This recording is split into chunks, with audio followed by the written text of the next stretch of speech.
حي على الصلاة حي على الفلاح. قال رسول الله صلى الله عليه وسلم يتعاقبون فيكم ملائكة الليل وملائكة النهار في صلاة العصر وفي صلاة الفجر. Berebut semua malaikat yang bertugas di siang dan malam, berebut membersamai kita. Kalau berebut itu artinya kalau ada yang berdoa diaminkan, kalau ada yang mohon ampun diistighfarkan oleh malaikat. Jadi malaikatnya minta kepada Allah, ya Allah ampuni si fulan, ya Allah ampuni si fulan, ya Allah si fulan, dan seterusnya sampai selesai. Itu khusus di salat asar dan salat subuh.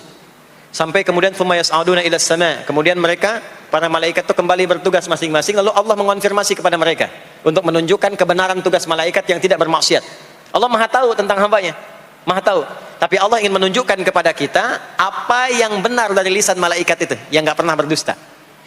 Ya, maka Allah bertanya kepada malaikat, bagaimana keadaan hambaku ketika engkau tinggalkan?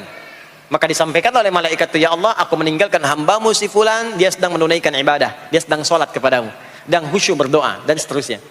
Maka apa jawabannya? Saksikanlah, ketika malaikat menyampaikan sedang ibadah, maka turun bonus dari Allah untuk mengampuni dosa si hamba itu. Itulah manfaatnya waktu pertengahan. Waktunya disebutkan di hadis ini asar dan subuh. Antara asar dan subuh itu masih ada yang unggul, ada yang istimewa lagi. Apa yang istimewa? Antara asar dan subuh yang istimewa terletak di subuhnya. Jadi dari 5 waktu ini, yang pertengahan asar dan subuh, karena amal di bawah ditunjukkan untuk mendapatkan penilaian langsung dari Allah seketika dan memberikan jawaban dari apa yang kita inginkan, asar dan subuh. Tapi dibandingkan asar dengan subuh, bila keduanya dibandingkan, dua-duanya mulia. Maka subuh punya kemuliaan yang tidak dimiliki oleh asar. Ya, makanya nanti asar bisa bertemu dengan zuhur, masih ada jama, masih ada qasar. Maghrib ketemu isya, masih ada jama, ada qasar. Ya. Tapi subuh nggak bisa dijama, nggak bisa dikosor. Ya. Makanya subuh letaknya jauh, ke isya jauh, ke zuhur jauh. Ya, saya mau jamaah, ya jama antara isya dengan subuh biar nanti bangunnya sekalian gitu. Nggak bisa. Ya. Maghrib masih bisa dijama dengan isya, isya dikosor dari 4 jadi 2. Maghrib nggak bisa dikosor karena 3 nggak mungkin jadi 1,5. Ya. Zuhur udah 2, masa mau dikurangin lagi? Subuh udah 2, nggak mungkin dikurangi lagi. Maka dari itu subuh menyendiri-sendiri. Nah, ada apa kemuliaan di subuh itu? Maka turunlah Quran surah ke-17 ayat 78 yang tadi saya bacakan di awal.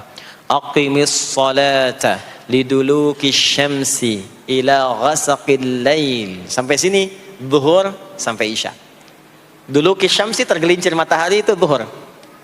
Sampai ghasaqil lail tiba malam itu isya.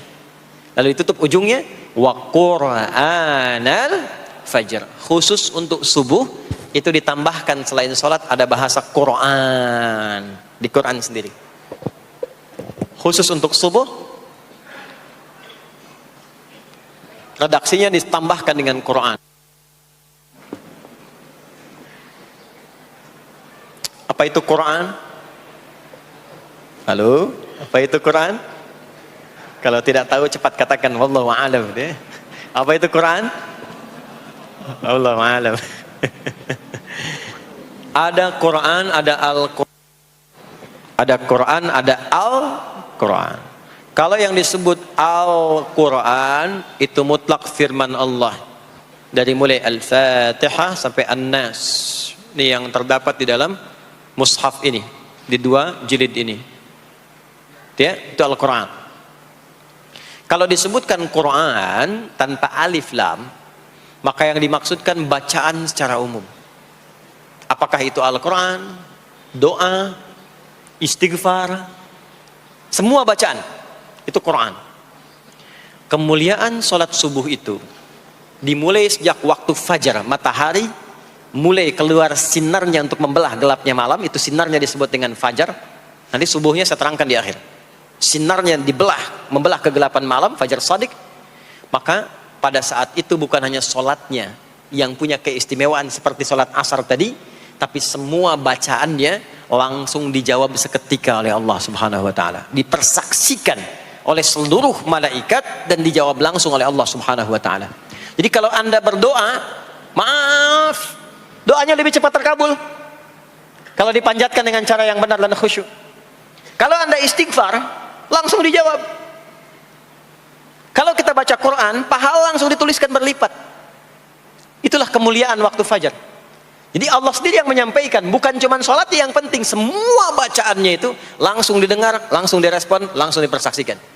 Karena itu ada anjuran bahkan dari Al-Quran, dan ini dikerjakan oleh semua sahabat, saking pentingnya sholat subuh itu, waktu fajar itu, bahkan mereka bangun dan menunggu sebelum tiba fajar.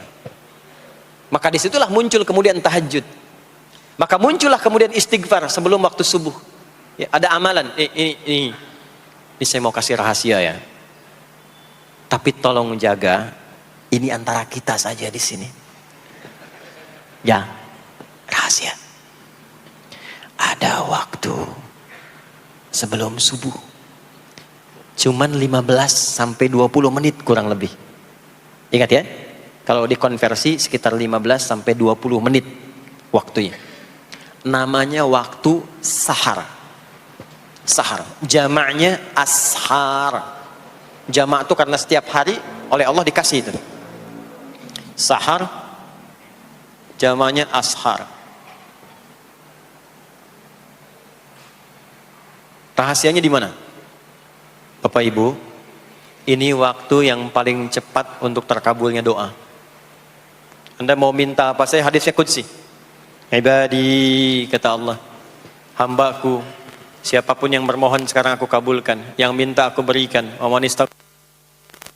man istaghfara li ghafartu lah. Siapa yang minta ampunan, istighfar, aku ampuni dia sekarang juga. Baik. Bapak Ibu begini, saya tanya nih, kalau ditawarkan minta apa saja diberi. Ya. Terus minta ampun juga diampuni. Pilih mana? Minta apa saja diberi, mau minta apa saja, atau mau minta ampunan istighfar? Pilih mana? Jujur aja, kalau ada proyek nilainya 100 miliar, ya, ada utang 1 miliar belum ditutup, terus suruh minta apa saja diberikan. Pilih mana? Minta 100 miliar, potensi dikabulkan, atau minta diampuni dosa? Pilih mana? Pilih salah satu, nggak usah dua-duanya. Oh, ada tawaran dikasih 100 miliar atau diampuni dosa, pilih mana? Ampuni dosa. Pelan banget ya. Kata ibu kalau bisa dua-duanya gitu.